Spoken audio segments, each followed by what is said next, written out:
Hi, I'm Al Sutherland with your Mesonet Weather Report.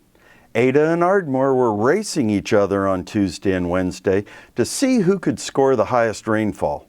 Ada won with 7 92/100 inches. The yellow, orange, and red colors on a two-day map of rainfall through 5 p.m. Wednesday evening indicated areas that received 4 or more inches of rain.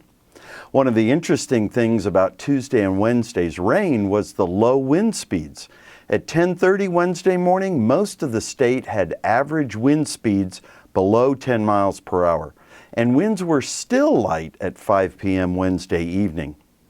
Tuesday showed how much rain and cloud cover drop water demand. In the green areas on a map of potential water demand for mowed grass, the estimated water loss was low, down around 0.05 of an inch. The two tan-brown areas had lots more sunlight and higher air temperatures. Water demand in those areas was up closer to 0.2 of an inch. Total solar radiation for Tuesday mimicked the water demand.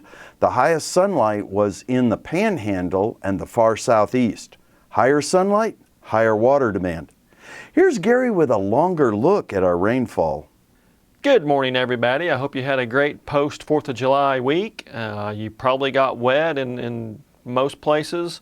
Everybody got some really good rain. So let's take a look at what we've seen for July thus far and also for the year thus far, see where we stand. We see widespread totals for July thus far of about 6 to 12 inches across south central Oklahoma and around 2 to 4 inches across most of the rest of the state.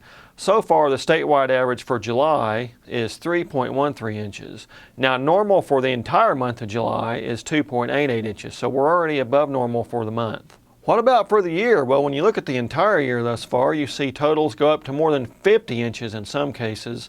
The statewide average for the year is 32.26 inches, nearly 13 inches above normal. South central Oklahoma, where the really big totals are, is about 26 inches above normal already. Tishomingo leads the way with more than 56 inches so far in 2015. That's incredible. But 8 other stations are also above 50 inches for the year. Now, Boise City's on the other end of the rain gauge with about 11.8 inches so far, but that's still above normal for those folks out in the far western Panhandle. Now, when we look at the departure from normal rainfall maps for the year, only a small area around Osage County sits below normal, but just slightly. Now, the rest of the state ranges from about 2 to, in some cases, more than 24 inches above normal, and we talked about that just a bit earlier. So if we're not careful, 2015 is going to end up topping that 1957's wettest year on record mark. We're certainly on pace to do that. That's it for this time.